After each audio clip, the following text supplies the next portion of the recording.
Hi, my name's Kai. How shall I address you? Spirit, Spiritman? Sure, Spiritman or Mark is fine. Mark. We'll go with Mark. Dig. I'm not entirely sure either. So, Mark, I will just sort of open the floor to you for a moment. What do you want to talk about, man? This is all new for me. I got on Twitch a couple of days ago because I was chatting with somebody, I think on YouTube, when I was making these sessions on Hegel. And they liked what I had said, and they said, you need to get on Discord. I'm like, what's Discord? So I got on Discord, and I met a bunch of people on their servers, and then they said, oh man, you're really intense, you need to create your own server. So they helped me create my own server, and then said, man, you need to get on Twitter, and you need to get on Twitch. And I said, okay, I know about Twitter, what's Twitch? And now we have open broadcasting software going. We got my YouTube videos playing in the background of this Hegel, this new Hegel interpretation. And the whole point of all this was I worked for Uber for the last 3 years, and it freaked me out so badly that I thought we need to do something because we're heading in a direction that is extremely concerning. We have the wrong global spirit, it feels like, and it's going to create this incredible stratification very soon unless we do something that either copies them or excels beyond that in a higher spirit, a higher mode of communicating and relating to each other, because I've actually been organizing for about 10 or 12 years, and there's always this tension that rips good-seeking teams apart when the pressure is on. So I tried to perfect how to create amazing high-performance teams that were voluntary. And I kind of found out that there is this weird twisting that goes on. And when I studied philosophy, I found out that the only philosopher who deals with it on the fundamental metaphysical and psychological level was Hegel. So I did a deep dive during the pandemic and spent about 3,000 hours reading him directly in his Science of Logic. And I found out that he does have the answer. He's not talking meaningless verbiage. He has a profound universal logic that is missing currently, which is why nobody seems to get along. And we have this growing anxiety and depression worldwide that makes our friendships feel fragile, like we're alone, and we have this existential crisis growing that we can't work together to address things like Uber or even climate change or anything really. And I thought, okay, we need to fix the culture problem, but we need to do something that's a revolution, but not a violent one. So I decided to call this a peaceful revolution, where it has 3 elements. The first one is the cultural bit I just told you, how to create wise love, basically, so we can actually get along long enough to do something at scale. And then the second one is, once we're getting along, what do we actually do for work? We have to take back the labor power so that we can actually generate income that's outside of, or at least sublating, the current financial global system that's creating incredibly high levels of wealth concentration, the likes of which we've never really seen before. They say in the next 8 years, 1/3 of all global wealth will go to the top 1%. And it's not because we have evil people and Illuminati and all this. It doesn't have to be conspiratorial. It's just network theory and how wealth concentrates naturally. And so if we don't do something about the labor process, that's going to continue no matter what. And then we're going to end up working for apps like Uber that hire thousands of social scientists and psychologists to watch you use the app to make you work longer for less. And I worked that for a couple of years, and I saw it for myself. So that's coming. That's the future of work. And then on top of that, there's this CRISPR stuff that won the Nobel Prize, and it sounds like how you know about it.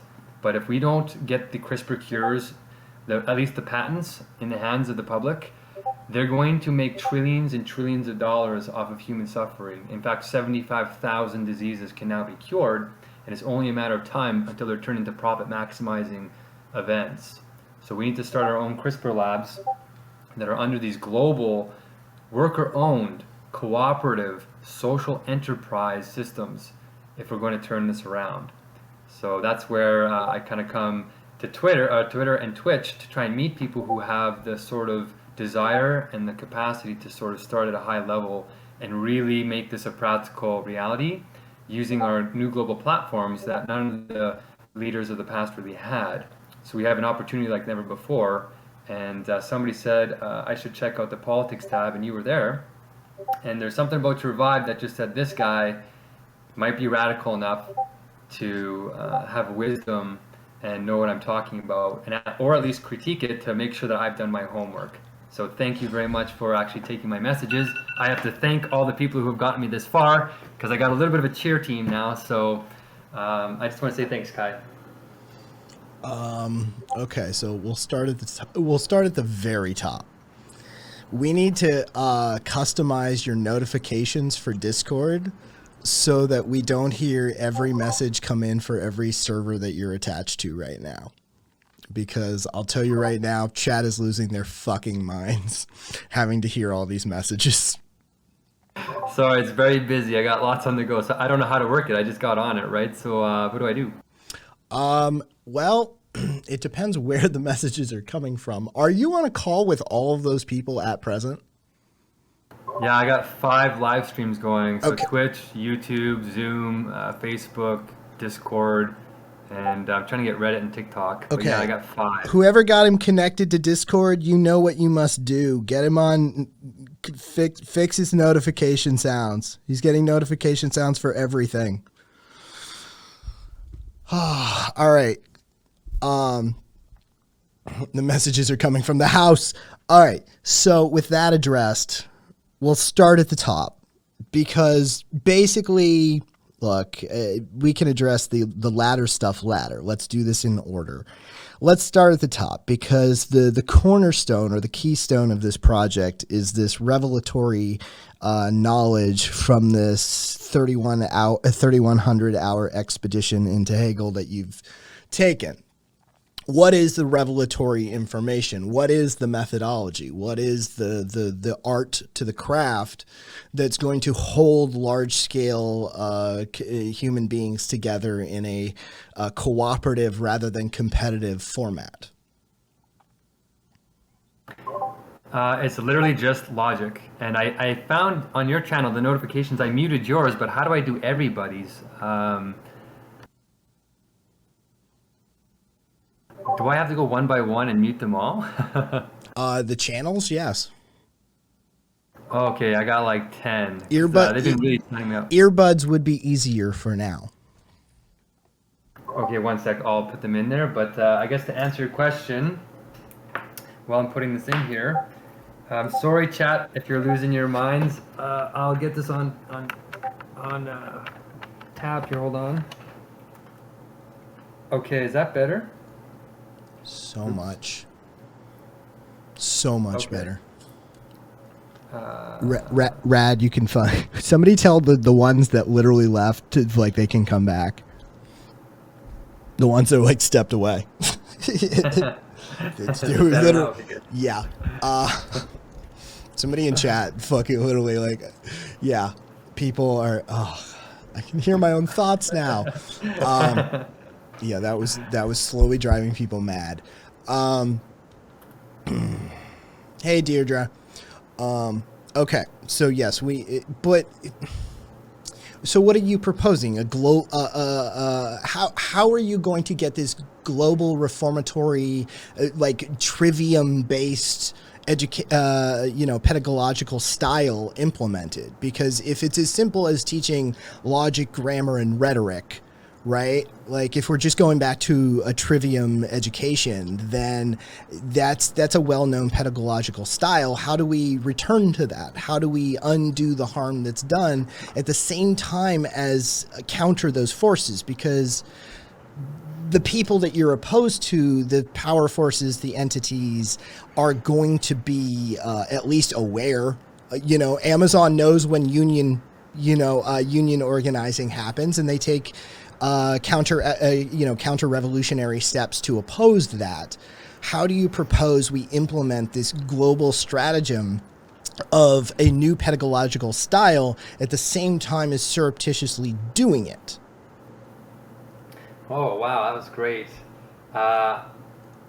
What's trivium, first of all? What is this trivium? It's an old style pedagogical method of teaching. The foundational techniques for education should be seen as logic, grammar, and rhetoric.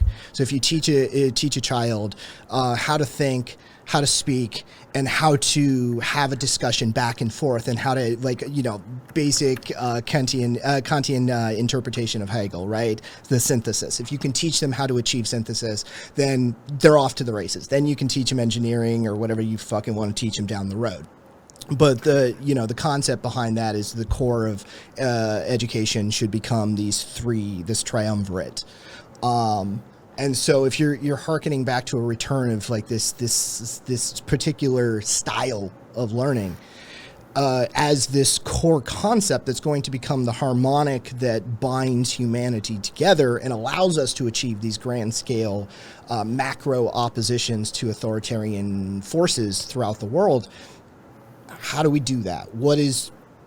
How do the tires meet the road on that one? That's amazing. So I'm so glad you're starting realistically. So yes, it's kind of like that kind of education, except that the way we were teaching it in the past was what Hegel would call abstract.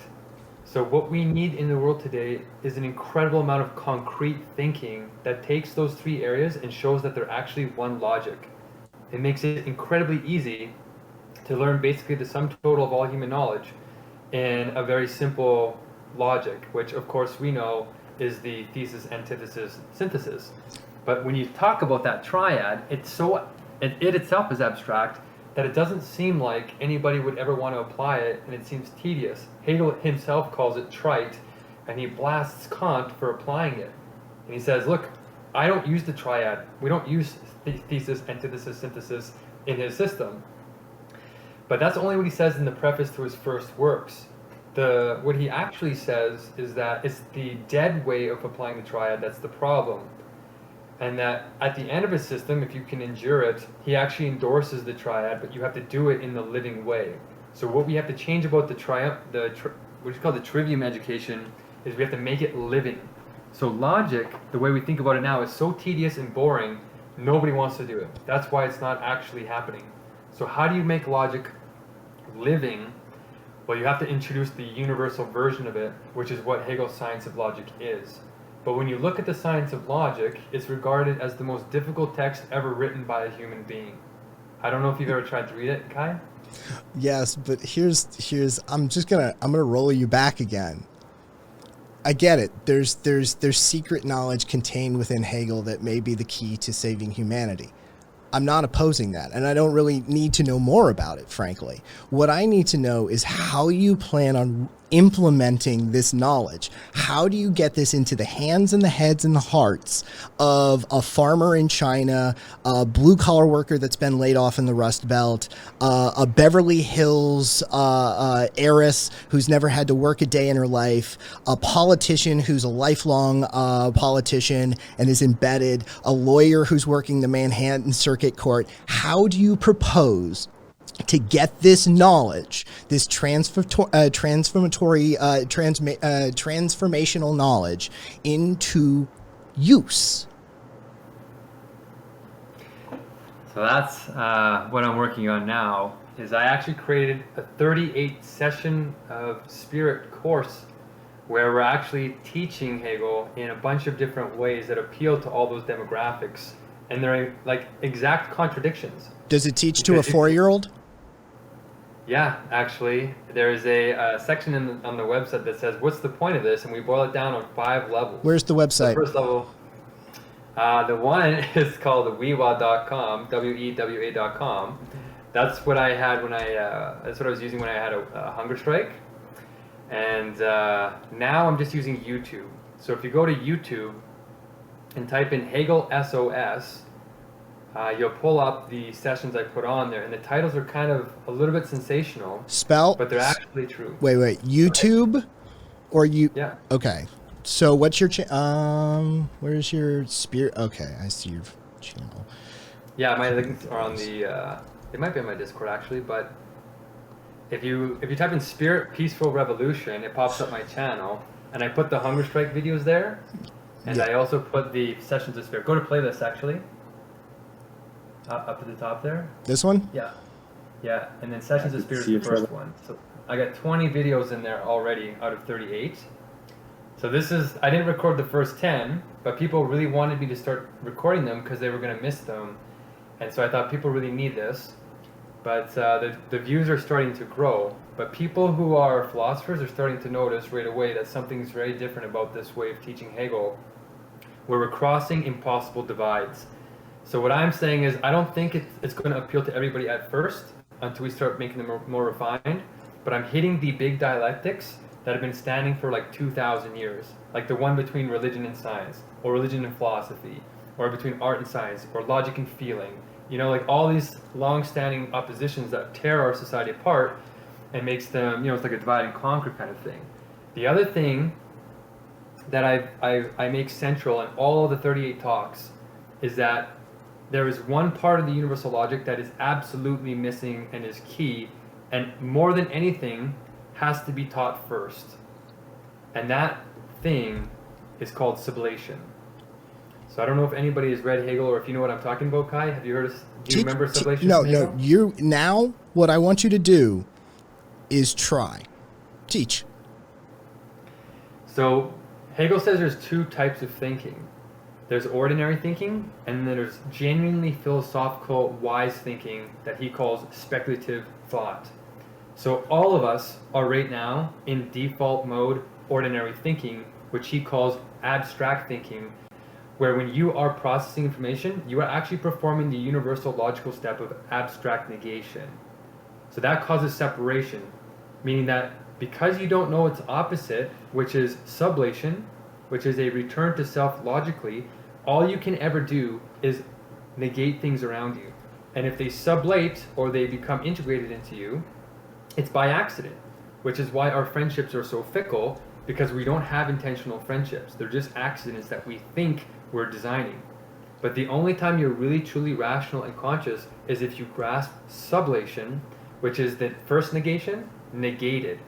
Or in its positive explanation, it's that triad where the first moment is the abstract understanding, the second moment is where you negate that into an opposite, and then the third moment is that you idealize those two and you find the truth in both sides, and you find the variable that makes them different.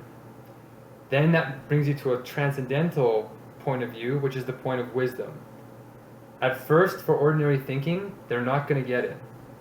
So we already know that. Hegel even warns us that they're not going to get it. What you have to do is put it in familiar terms and just keep working it until some people catch on and you start building a new world spirit, one person at a time. Then eventually it'll start to permutate and become part of the mainstream educational culture. So what we're going to do is, in the background, while we're trying to teach people this, it's going to take time. In the background, there's another document called the Synchronicity Document of Philosophies. The Synchronicity Document of Philosophies, even if people don't catch on with the Sessions of Spirit, it's going to blaze a trail with the scholars of the world, the ones that are ready for it and can recognize what I've done. We're going to win the Nobel Peace Prize with this document and get the first million and get worldwide recognition for it. That's going to get all of the ivory tower paying attention, and it's going to start generating credibility. Now you have to ask, well, what is the Synchronicity Document of Philosophies? Take all 3,000 years of philosophers before Hegel and put them in chronological order and give them each a column in a spreadsheet. Now every row in that spreadsheet is actually a concept that is in conflict probably somewhere in society. You very simply map out what every single philosopher called that concept in their symbology. Some of them won't even have symbols for some of the concepts, but Hegel did everything. So everything's going to be ordered in this universal logic, the way that Hegel ordered it based on his Encyclopedia of the Philosophical Sciences. He's literally bringing everything into one living logic, which makes it so that all the oppositions and contradictions can be seen in one glance on one column.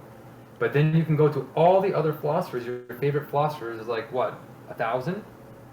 And you can actually see how they align their philosophy with his and see very quickly where the differences are. Now this is not going to be very important for the grassroots. The grassroots just want to hear that they're going to make $90,000 per year with the WeWa app. They're going to get less hours to work, to get their working hours cut in half, and they get the future of healthcare as a benefits package. That's what they're going to need to see. And they're going to need to see a crazy guy go on a hunger strike so they can trust him that he's actually got their backs. But the Synchronicity document is going to get all the power players on board to take it seriously so that we can start getting the churches on board we can start getting the mosques on board and start sublating religions, which is about 2.5 billion people. All you have to do is talk to a couple of priests in Rome, a couple of pastors in Protestantism, who really seek the truth, and they will recognize what I'm saying, because of course Hegel sublated philosophy and religion in a peaceful, harmonious way instead of abstractly negating them. That alone, just that division, will unite about 2 billion people. So all these areas together is how you're going to start creating the spirit in a realistic way. Oh, Depot for sure. So what part of that do you think a 4-year-old could understand? The first website that I told you about. The rest of it, I addressed that in 10 seconds. The rest of it was for everybody else. Wewa.com? W-E-W-A? W-E-W-A. So it's a little outdated because I haven't been focusing on the website much, but if you go to the Peaceful Revolution section, it'll break it down into 5 levels, and the first one is for kindergarten.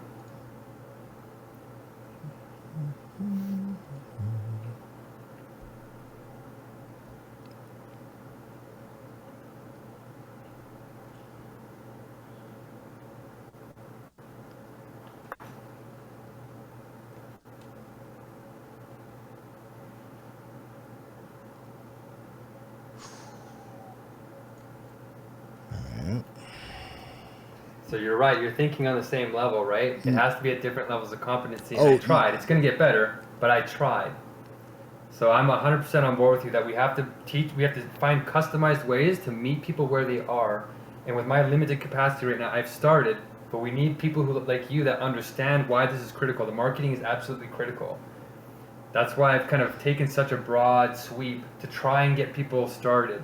And as people catch on to the true depth, like I've been working on this for 20 years, so it's been about 70,000 hours, which is why I could probably answer almost all the questions you ask me, but it won't be perfectly. They'll be good enough to inspire people to start taking steps. And that's what's starting to happen. Now that's how I found Twitch, that's how I found you, is that people are starting to notice that I'm able to answer the really difficult questions in a new and novel way, which is just really Hegel understood in its proper context. And the more that I just keep doing this, the more it'll start to make sense. And at some point, people get inspired to climb the engagement ladder, right? You know about the engagement ladder, where you start at the bottom, where you're like, oh, I'm just watching, and then you start taking more and more leadership roles. So for me, once you start getting interest, which is starting to happen, what do you do with that power, that interest? You don't want to waste it. I've been building teams for about 12 years now, so I've built dozens of teams, and I've seen many of them fall apart no matter what you do. The only thing that makes a team hold together is sublation and making sure it's explicit. So the first thing I do is once somebody realizes that I have the answer, or Hegel has the answer, they want to get on board, we make sure that everybody takes something called the wisdom quiz. And the wisdom quiz is a 3-part little quiz that first checks for your wisdom. So you give us your top principles of wisdom in about a sentence or a paragraph, what you lead your life by, because everybody has wisdom in them. The second one is if they want to check the competency of our team and our wisdom, they say, hey, here's these problems that if you don't solve, you don't have a hope in hell, in my opinion, of changing the world. And then we sublate those for them to show them how it's done. And then the third one is the graduation. We have 26 opposite pairs that are in conflict in the world right now. That if you build a team, guaranteed there's going to be at least one person that has one of those in abstract negation. And when they get into your team, they're going to seek their opposite, because that's the nature of consciousness, and they're going to rip your team apart from the inside out because they don't know how to sublate. So the very first thing is dealing with power and corruption, once you have awareness, has to be based on one universal meritocratic principle. And it's not intelligence, it's not expertise, it's not how quick you are, how smart you are, how beautiful you are. The only principle that's going to fix what's happening in the world is to make sure that people know how to sublate. That is it. And I actually have 10 people, I have to mark their exams tonight actually, but there's a bit of a process here, but you're right. I need help making the marketing better, but you can tell that I know that what you're saying is true, and I am trying, and so far it's working. But maybe with your help, you could actually get it into a much better format, because your channel looks pretty amazing. Homie, I'm an anarchist. You've just demonstrated like multiple levels of unbalanced power dynamics from a Foucaultian analysis perspective. I'm not a Hegelian, man.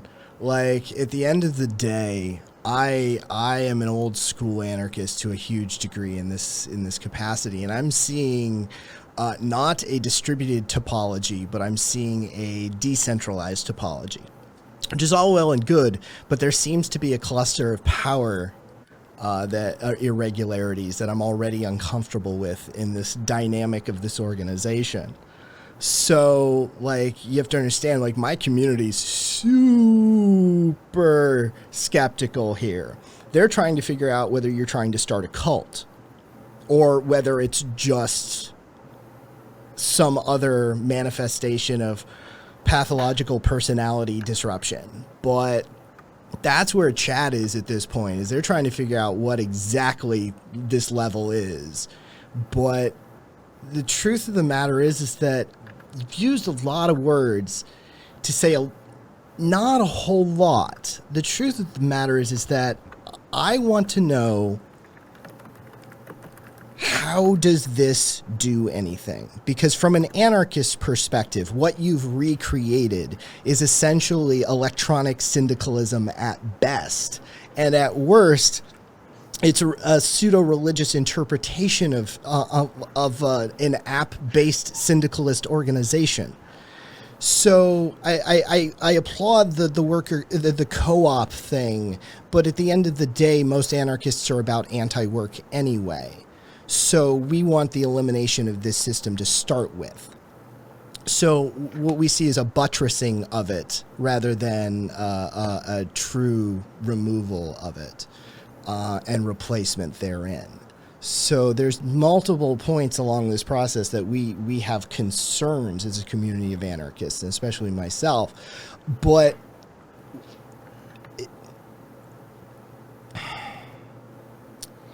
how does this feed the homeless guy in the corner for me? Because as an anarchist, that's our go-to, right? Food not bombs globally. We feed, right? This is the number one thing for somebody like me is, yeah, you can fight for the revolution, but there's change that needs to happen now.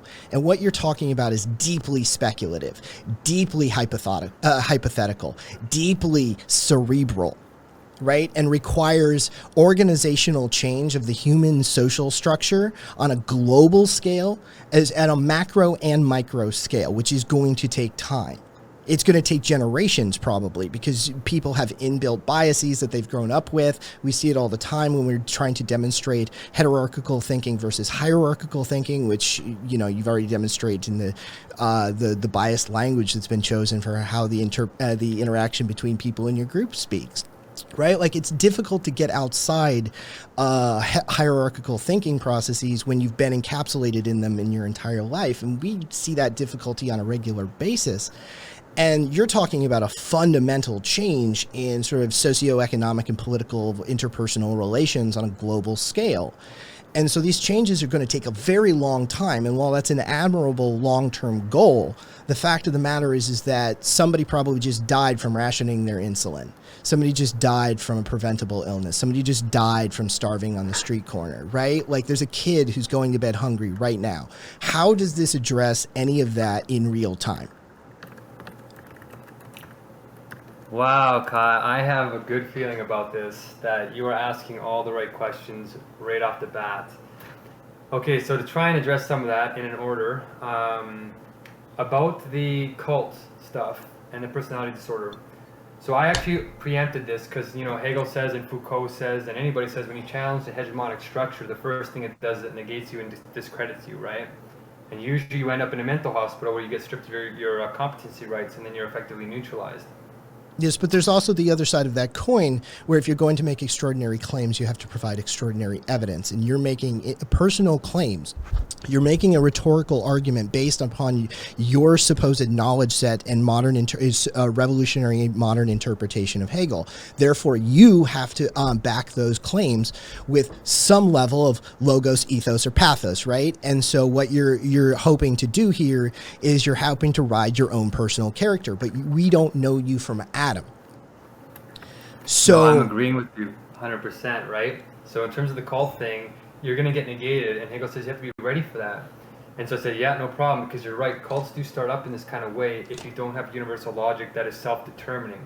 So the central principle of Hegel's one of his central principles is that spirit has to be self-determining. You can't get it from an external authority.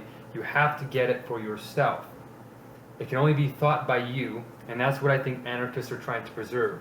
The whole point of this universal logic and the whole point of life is genuine freedom.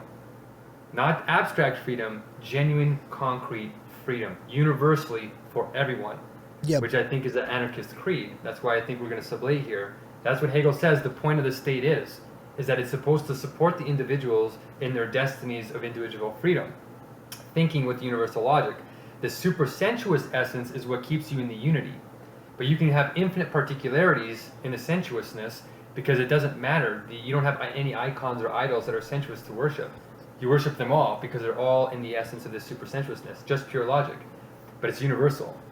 So I think in a way anarchists share those things in common, at least self-determination and genuine freedom. That's the point. Now when it comes to a cult, they don't want that. And then there's these charismatic people that become leaders and they look like they want all the power. But what if you have a leader that wants to give away all that power and warn their followers to think for themselves and challenge the authority figure? So the document that I sent you preempted this, and it's called Spirit Pedagogy, and the principle number 11 is how to teach people how to recognize when something is a cult and when something is a high-performance organization. And I cited 11 criterion from a third-party organization called the Cult Institute that teaches you how to recognize when when you're in a cult or warning signs of a cult and how to get out of it or how to dismantle it. So before you even get into the peaceful revolution, you're already learning how to dismantle it if it's a cult. Before you even get in, no pressure. Because I 100% agree with you, that's what's happening with the universal logic. People are abusing it once they grasp certain parts of it. They've been doing it with Hegel. Religions have been doing that as well. Hegel is very critical of religion in that way, but he also praises them in terms of the concreteness that they were trying to grasp. That's why he says when you become a genuine philosopher, a genuine scientist, an infinitely scientific person, you actually sublate religion, which means you preserve the concrete logic, but you cancel the sensuousness, the cultiness, and you raise that to pure thought. And then you think the concrete logic in pure thought for yourself, and you can challenge external authority at any point in time because the first negation, the critical moment, is part of the sublation. And if you see anybody doing that, it's not sublation, which means you can't be a leader. So the only thing that makes you a leader is that you preserve self-determination, you preserve the goal that everybody is genuinely free. So that's the contradiction that I love about Hegel, is that the power structure that unites you in some ways undermines the power structure to promote your freedom. And that's how you have this universal agreement. If you don't have this universal agreement, you're being naive. There is something that's uniting us, and it's reason. If you don't admit that reason is how we can communicate rationally in the first place, then you're not being rational, and it's going to undermine itself. So I think that Hegel brilliantly addresses this whole problem, and that's why at the very beginning, when you're getting orientated, the orientation process itself could be an indoctrination process, right? So we put in dialectical tools so that you can undermine, you can't join unless you critique the document. If you just accept it hook, line, and sinker, we also stand back and say, that's not good. You should be negating us and checking that this is right. That's step one. Then, if you want to do the wisdom quiz, then you can do the wisdom quiz. And then we check to make sure that you're not going to impose this weird, narcissism or myopic thinking. Because you're absolutely right, and I'm really glad your people pointed that out, because that's where we're starting. The second thing is, in terms of scale and time, you're right. Without sublation, this is going to take 50 years. With sublation, you can access economies of scale, and I think you know as well as I do that critical mass happens at about 3 to 10% of the population knowing about an idea. So for the first time in human history, we have global platforms like Facebook, like Twitch, where we can reach millions of people very quickly.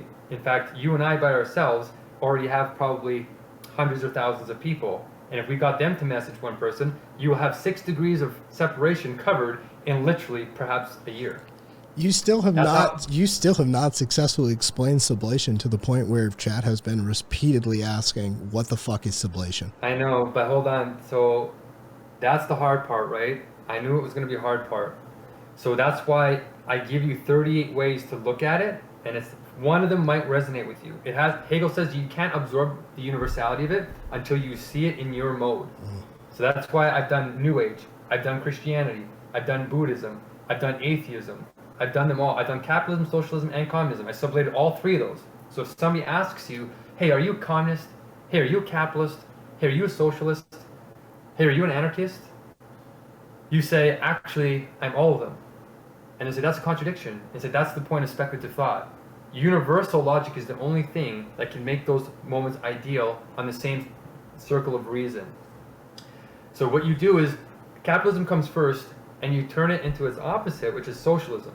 Most people think it's communism, but that's an ideological flaw that's going to cause contradictions and separation for a long time. If you teach it in its right dialectical order, you can actually heal the left and the right, communist, capitalist, and socialist, because you're not negating capitalism. You're sublating it, which means you're preserving it as a moment. So think of it this way. Negation is a complete cancellation. It means throwing your opposite out with the bathwater. There's nothing you want to preserve about them. You're resisting them. You're trying to kill them. That's negation, the first negation. Sublation's not doing that. It's only doing half of that. You're still negating your opposite, but you're only negating the limit, and you're preserving the truth. So there's something you preserve in a sublation. It's not a complete cancellation. But what is truth? What is truth? About capitalism? No, what is truth? I'm taking you to Epistemology 101. That's beautiful, and that's where Hegel's a master as well, because his science of logic is a metaphysical masterpiece in ontology and epistemology. Nope. I'm going to restrict you to middle school words, 8th grade or 9th grade at most. Okay, so what Hegel does to find the truth is he uses two theories to double check himself, to make sure that something is actually true. He says, one, you need to do what Aristotle did, and you actually need to check with nature in your actual physical reality. So a lot of people think Hegel was just a metaphysician out there like Plato, but he's not. He praises Aristotle because Aristotle sublated Plato. It just means he preserved something in Plato, but added something extra. You got to stop using sublate. You got to stop using sublate. Transcendent. He transcended Plato. And he kept the realm of forms, but he also tied it to nature. And so you have to check your knowledge against actual nature in what's called the correspondence model of truth. Then the second thing he says, though, that most people don't do, is there's a second model of truth that you do at the same time. It's called the coherence model of truth, where the logical categories are systematically ordered in their own consistency. That's what logic is. You have to make sure that your own categories make sense amongst themselves. How do you overcome the solipsism problem with all of this observation?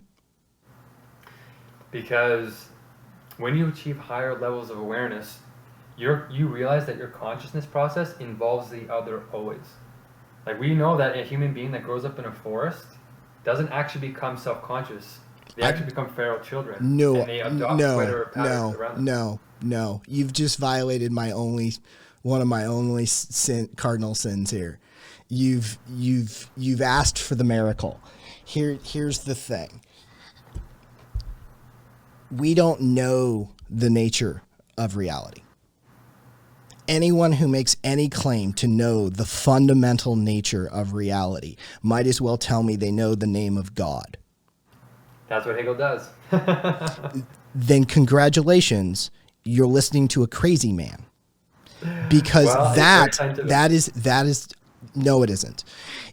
That is the nature of con men's, grifters, popes. Oh wait, I'm repeating myself. This is what people do. They explain the true nature of reality to people. Well, here's the fundamentals. Can you explain the true nature of reality to me? Do you know why the universe exists? Yeah, actually, Hegel gives you an answer, but you have to think it for yourself. Remember the first two principles? There we go. It can't be told to you. You have to think it for yourself. It's a religion. You're building a religion. No, we're building a No, you're building a religion. You have just claimed to know the fundamental nature of existence, a question, an answer that is completely unknowable by the human mind. That's what we think, but Hegel gives us a clever way to find out, and you can check it for yourself. I might be wrong, but if you're not open to hearing it, then I think you're making the mistake, right? That you're so closed off that you're not willing to let something challenge your model. Homie, pivot hard. tape that ankle. Go ahead. What's the answer? What's the nature? What is the true nature of existence? The true nature of existence is pure thought in dialectic. That's it. There it is, folks. Congratulations. You got to Xenu without having to pay your $30K. You're welcome. But if you want to understand that more concretely, you have to let it determine itself. But in order to do that, you have to see the categories think themselves without human bias. And so Hegel gives a pretty clever way to do this. Did Hegel ever do shrooms? He must have done a lot of things. I don't know. But I just read his writing directly, and I thought it through for myself, and I thought, okay, there's something here I've never seen before. But I think he's right. I think that without this dialectical understanding of ourselves, we're always going to fall prey to this dialectical process that turns us into the opposite of what we expect ourselves to be, because it's naive to think that you know everything. So dialectic undermines you all the time as soon as you think you know something. That's why you need two models to check all the time, to make sure that you're not falling prey to your own bias. I think it's brilliant. It's the most perfect epistemological solution to like know-it-alls, right? Is that you have to constantly keep checking and thinking it for yourself, and dialectic is about that. In fact, sublation is really just the negation of the dialectic itself. So I thought, you know what, if there was anything that was super critical and skeptical and self-checking and didn't fall prey to all these biases, it's his way of thinking of it, because it factors that in as a moment. But to give you a quick answer about like why are we here in nature, what Hegel says... Guru says... If who what? Guru says... I'm not sure what that means, but just to give you one idea, and you can check it with your own favorite philosopher or whatever ideology, if it's the same universal logic, it'll make sense. And if it doesn't make sense, then you have freedom to critique it and negate it and make sure that we're checking all of our answers, which is what I did for Hegel for 3,000 hours because I was skeptical. But he won me over in the end because he gave answers that matched the 20 years of philosophy that I had read beforehand from all these hundreds of other thinkers. And I grasped the universality of what he had done. Because I was so well read, I recognized the breadth of what he had done, and the universality is the hard thing to do. He gets out of this myopia, and he says, how I built this incredible system is I just went back 3,000 years, and I listened to all the guys before me, seriously, and I took from each one of them what was probably the truth of their philosophy.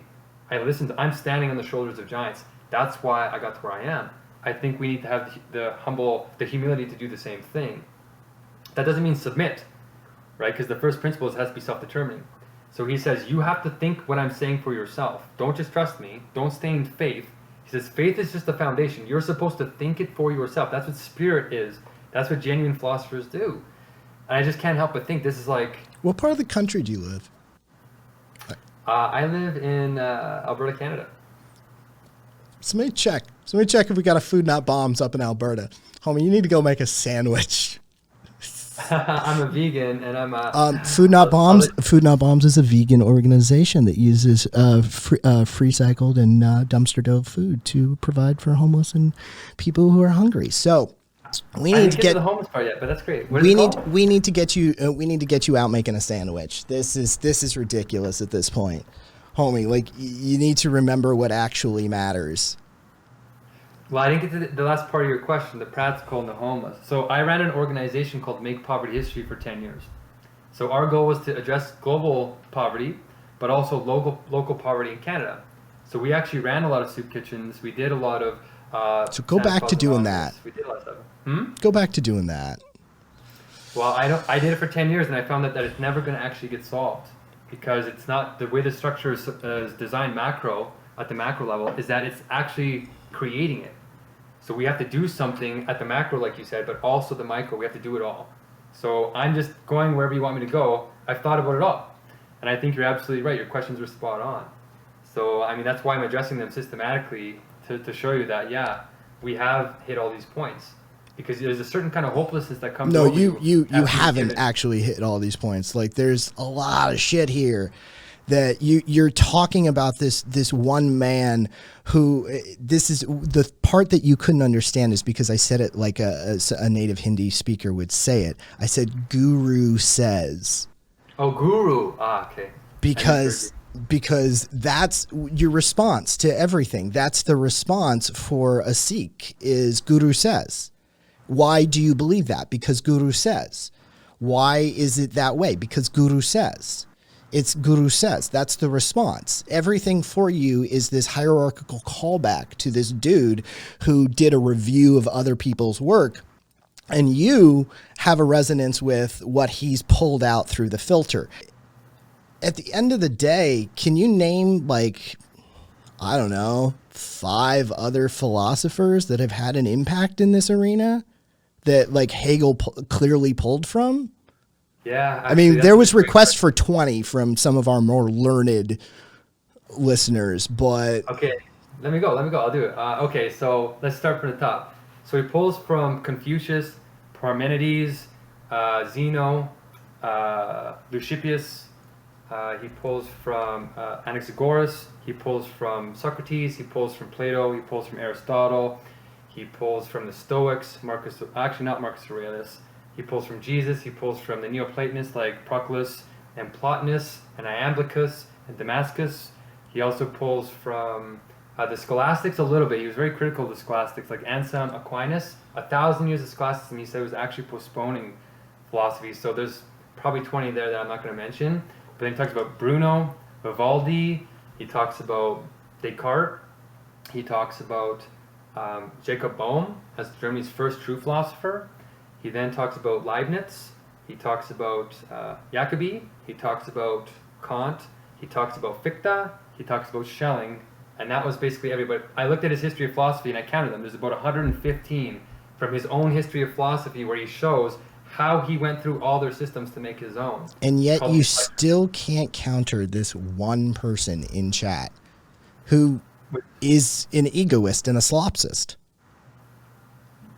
Me. It's impossible. It is for Kat in chat. It is impossible for them to know the true nature of reality.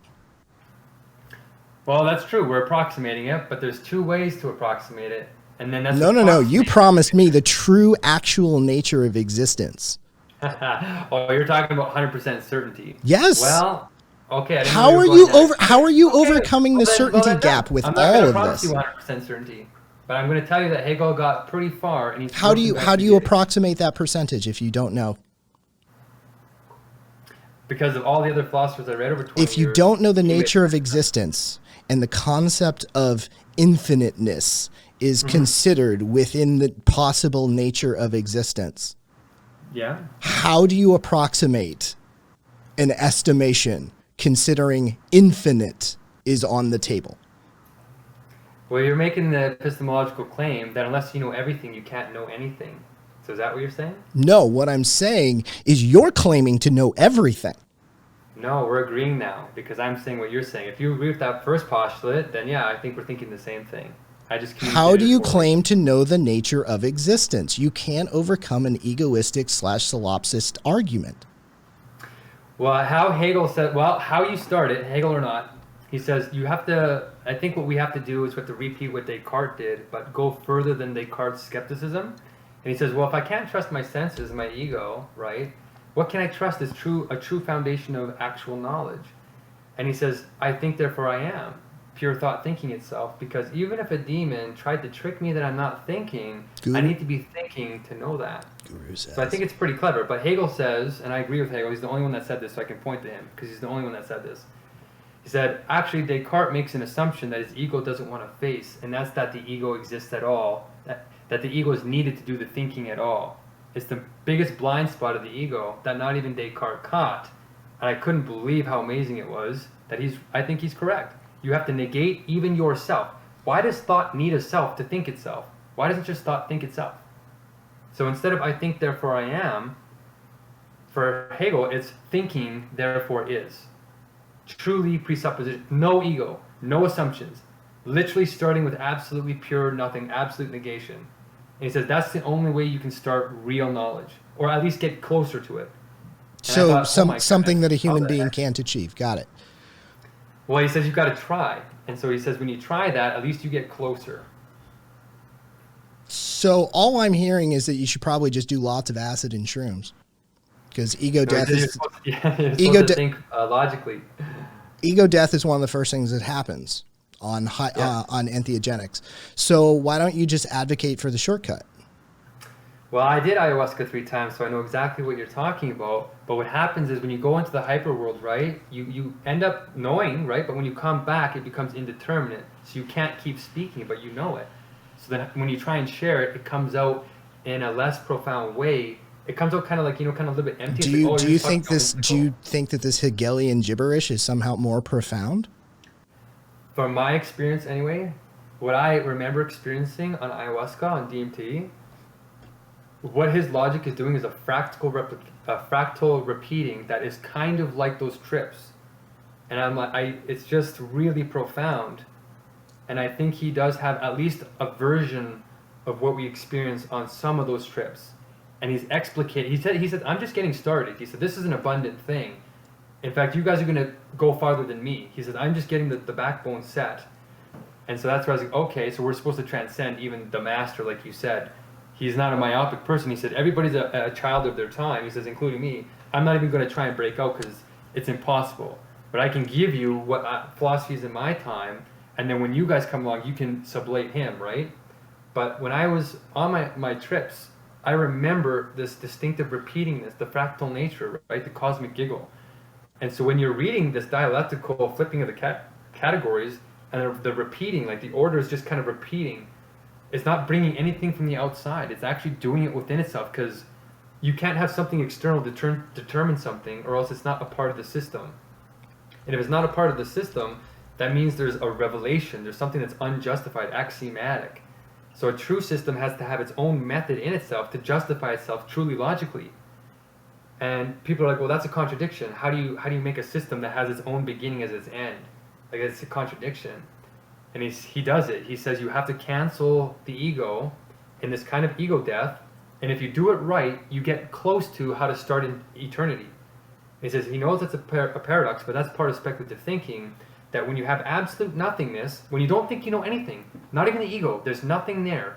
He says when you cancel even that canceling, when there's nothing left to cancel except canceling itself, you end up in another contradiction that creates the first true thought that is more foundational than Descartes' I think, therefore I am.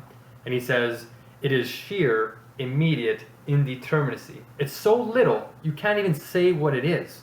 You can't even make an assumption about it. It's just pure affirmativeness that's not pure nothing canceling itself. And then he says, when you try and know what that thing is, that pure being, he says, it turns into pure nothing. And it's just like, it starts developing itself from literally that starting point. Literal presuppositionlessness. Like less than ego. And he says, you might be able to do better, but he says that's at least better than what Descartes was doing. And I thought that's pretty clever. And the rest of the system kind of builds on itself, and it took me 3,000 hours to check to see if he actually follows his own rule. And what I discovered was kind of shocking, that meaningless verbiage actually is a profound kind of clarity that is our experience at the psychedelic levels. We don't need drugs. Our brain is the drug trip. It's just that we're separated from our natural hyper-thinking because we're in a culture that's full of pain and abstractions and doesn't grasp the true living nature of how reality literally moves. And I think it's the closest thing we have, because he makes sense of all those philosophies. He doesn't just do an egoic, I'm the best. He says, no, I'm giving credit to all these other people because that's how the universe actually moves. And it's just a humbling experience. And you're right, I don't know for certain, but out of the hundreds of people and hundreds of philosophies, and I went to Taoism, Christianity, atheism, David Bohm, quantum mechanics, mysticism, New Age, everything. I went to a lot of places looking for the truth, and it just is sort of like he's hitting the right notes in the philosophies that I respect. Have you ever considered that this is a selection bias on your part? That the reason that it checks all the boxes for you is because it checks all the boxes for you, and that that not necessarily checks all the boxes for everyone, or even a majority of people, and that your critical mass is not necessarily achievable with this set because not every key fits every lock. Well, this is profoundly, you're right. And for me, actually, Hegel crossed my path twice before this third time. The first time when I was 13, and he didn't sound like he was doing anything. It didn't work for me. I actually went with other philosophers. And then about 10 years later, crossed my path again in university when I was taking philosophy academically. And it came across my path because of Kant, right? And nope, still didn't suit me. I was like, nah, this guy's just, having an ego trip and thinking he knows everything and is obfuscating it to make himself sound smart. So I dismissed him again. And then about 5 years after that, I crossed Hegel again, but this time in a synchronistic kind of way, where I was actually in love with a woman that I didn't understand. And I felt like I was in these double binds when I was with her. And my friend sent me an article about Gandhi and double binds. And so when I looked into these things, I said, this feels like what I'm experiencing. It started getting to dialectical behavior therapy. And of course, Hegel has dialectics. So I looked at 10 different, dialectics is as old as philosophy itself. It's like 2,000 years old. It's not even Hegel's thing. But there's Hindu dialectic, there's Socratic dialectic, there's a whole bunch of dialectics. And then there's Hegel's dialectic. So I read them all, trying to figure out how to love it. I didn't want to let her go, right? So I was trying to figure out, I wanted to solve this problem because I loved her. And so I was kind of, really in my ego, being sensuous and wanting, finite egoic things. And I read them all, and I got to Hegel, and he was saying something completely different than all the rest. And I didn't get it, but there was one paragraph I remember reading where he described what I had been experiencing so clearly, it just resonated. And I thought, oh my God, what if his whole thing is like that? And I didn't read him right away. I actually took another 5 years to actually get to this last stage where I put 3,000 hours in. But I didn't just jump into Hegel, and it didn't just fit my biases. It was actually the opposite. I had to force myself to read him after realizing that all these hundreds of other philosophers that did fit my proclivities, my sensuous ego, where I grew up, and my age and everything, I had to go against that to actually have the emotional resilience to withstand the incredible, brutal ego battling it takes to sit there for 1,500 hours realizing you don't know anything. It's really the limit of reading Hegel is not anything to do with your intellect. It has to do with how much emotional resilience you have to sit there while the text negates your abstractions in your mind and your ego thinking it wants to know something and that it does know something. And he kind of shows you, look, the only reason why I know this is because I actually listened to other people before I projected onto them. And that's his lesson. He says, you need to do the same thing. That's what sublation is. And I was just like, oh my goodness, all the stuff that I read in Buddhism, where they tell you to empty your mind, and it's just like it's on paper. He kind of threaded them all together. So for me, it wasn't like a biased thing. I had to force myself to get to this point. And now I see that resonance that I had when I was at that love moment with that woman, that resonancy is actually the whole thing. And I'm just encouraging people, if you don't believe me, just keep asking me questions, and I'll do my best to answer them. Why have you adopted all of the New Age jargon? You can actually use a bunch of different ways. So that's what the you defaulted to it. Well, I'm trying to appeal to a broad audience. So actually, 84% of the world's population is spiritual in some way. So there's a good chance that a portion of your audience is spiritual. And spirit has a double meaning. It has a secular meaning, as in team spirit, but it also has a religious meaning. So it's a good word to go back and forth. Whereas if you just use mind, so Hegel puts mind and spirit at the same thing. But if you just use mind, it has connotations of just atheism, and you turn off that 85%.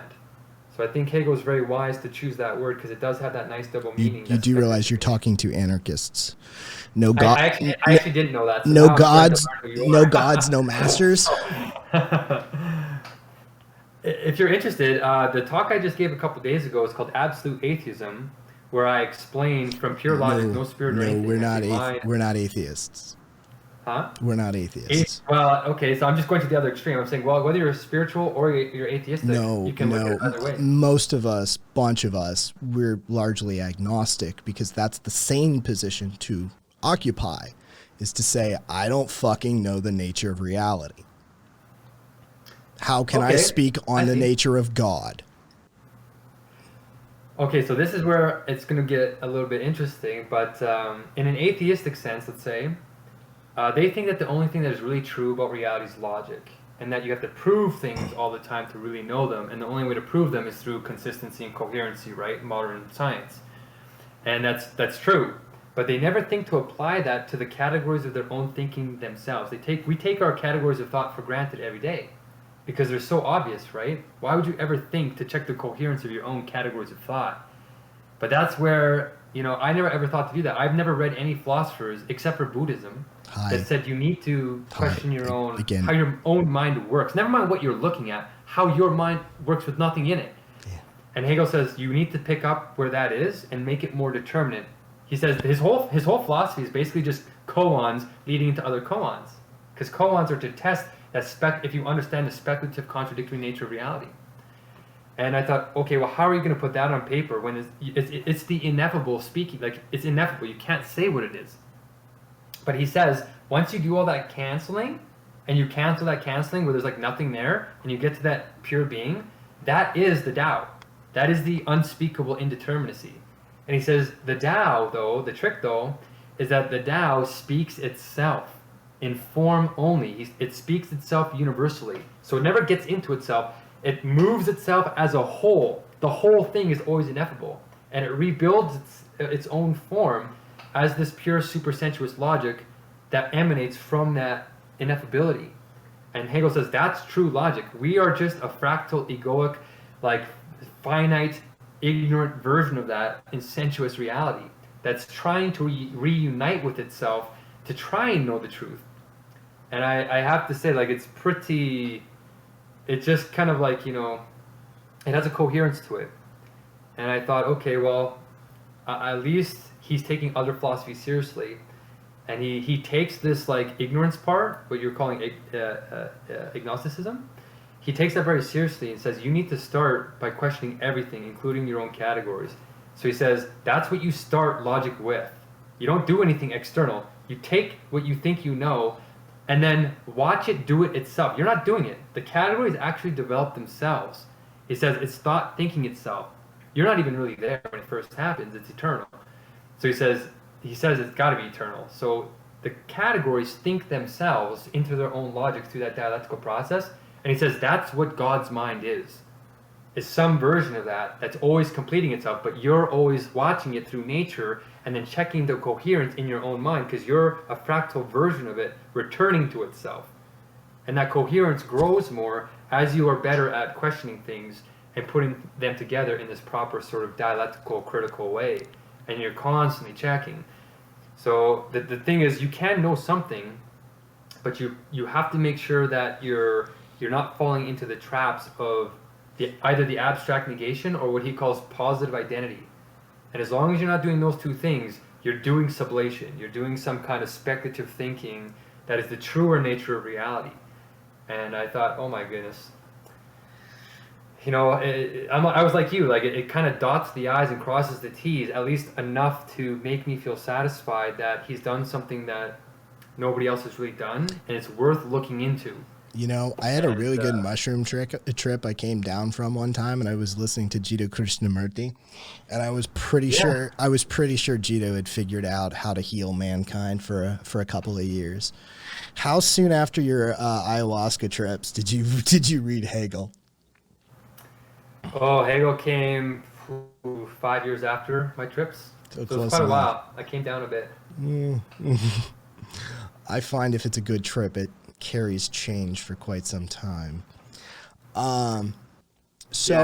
We lead into Bad Movie Night, and we are getting up there for us. So I'm going to have to pull this to a close because we have shitty movies to watch.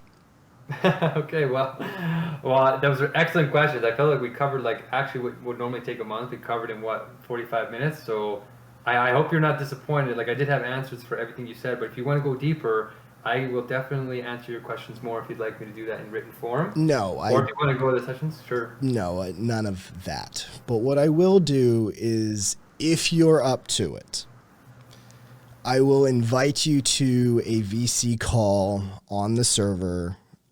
Because I know there's a couple of the community members that would like to ask you a couple questions. Wow, right now? Or when would you like that to happen? No, you know what? We will have time after stream. But the deal with our VC when I'm not streaming is nobody streams in it. So it will just be a call on VC. So when you're done, feel free. But if you would like it to be another time, that's fine. That's fine by us. But I have to call this to a close. Sure. What's a VC exactly? Is Voice, that like voice chat, voice call on Discord. So I should just go there now? Tell you what, it's Spiritman 23. If you want to check out, somebody do a shout out in chat, please, and thank you for Spiritman 23 over on his channel. Yes. Here's the deal though. If you're gonna go over to voice chat and have a conversation with some of the community members there, I'm gonna need you to stop streaming. Streaming what exactly? Like to other people? Yeah. Record, streaming, all that stuff. Like we want to just like have a conversation, not document for posterity. Okay, what I can do is I can't shut down my whole operation, but I'll put Discord on my phone and I'll go to my other room where they're not being recorded. Is that okay? I will see. Hey, Squee. But yeah, somebody mod staff, please and thank you in VC here in a second. And we'll get it arranged from there. Either way, Spiritman, it's been a conversation, man. You're a beautiful soul, Kai. You are actually quite amazing, and I really hope whatever you're doing, keep doing it, because I think you're on the right path. All right. Well, take care of yourself, man. All right. I'm going to move you to voice chat. Okay. Thank you. Let's talk again. All right. One of the mods, please and thank you. Hey, Squee. Let me drop off of on air.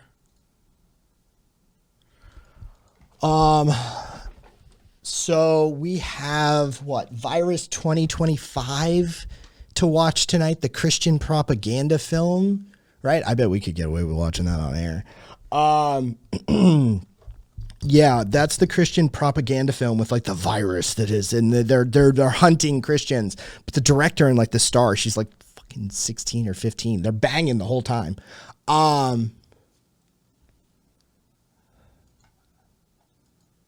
Oh, Jesus. Somebody get into VC, please, and thank you.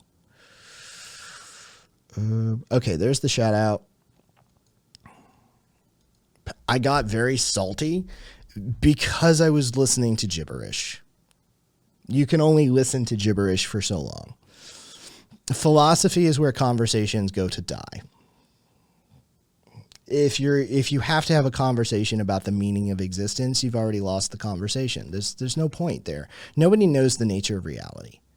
And if you're hinging your argument on this epistemological claim as to understand the true nature of truth and existence itself, well, then yeah, you're going to get some pretty quick criticism, and people are going to laugh at you when you claim to know the nature of God. Like, yeah, there's some really hefty claims that were made there, and extraordinary claims require extraordinary evidence. And there's no evidence other than the fact that Hegel found the idea itself to be truth. But even then, the argument made wasn't even that. No, as far as I'm concerned, just go make a fucking sandwich. Just go make a fucking sandwich. All right.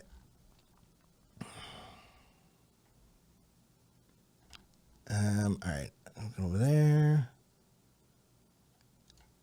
All right, and done.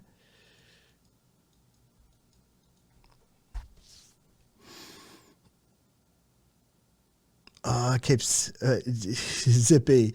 Fair enough. Sandwich greater than Hegel. Yeah, I don't know how that's supposed to reach a farmer in a rural area, both through tech and language. Also, Hegel's dead. I have criticisms. I have problems with the implementation of this idea set, at the very least. I never got a satisfactory answer with that. I really didn't. None of that converses to a 4-year-old. And the spirit I looked on the website. We looked at that. We pulled it up. The definitions for it doesn't, you can't communicate with a child. Can't communicate with a middle schooler even. You can't communicate with a rural farmer. You can't communicate with, there's way too many red flags for anybody in academia. The synchronicity talk, the epistemological claims without empirical evidence as such. This is going to, all of the ivory towers like that that's supposed to, it just, there was too many problems across too many of the places. Like there's too much woo-woo shit attached. And the fact of the matter is that like maybe the app could be a good stepping stone, if you could. I mean, you're still going to be tied into global currency markets unless you're going to use a cryptocurrency of some kind. And we've seen the problems with cryptocurrency, so why don't we need to go down that track right there? So there's payment issues with the app. It's still operating under capitalistic modalities, even though you are technically a worker-owned cooperative, maybe if you set it up correctly. So there's that. So at least you're moving the syndicalist direction. I'll take that, but again, still contributing. And then you're expecting like a level of technological adoption, I suppose, that may not be possible, especially with last mile internet and cell phone costs and environmental costs of the cell phones. There's a bunch of problems with the app. There's a bunch of problems with the pedagogy. There's a bunch of problems with the app. And then, there's semantical and linguistic complications across the board with like how to convey these ideas correctly. And this is coming from somebody who has to explain like the differences between hierarchical and hierarchical organizational modalities and how, distributed topologies work. Like I understand and can empathize and sympathize with the position of trying to explain a complex topic that has a bespoke word attached to it that most people aren't used to hearing. But there's too much also flowery language that's associated and attached to new age movements and other woo-woo cult shit that is going to immediately red flag a whole host of people. Yeah, I have legitimate criticism still. I don't mean, the guy, I don't seem Jonestown-y yet, so like I don't think the guy means any harm. But I would like to see some discussions happen behind the scenes.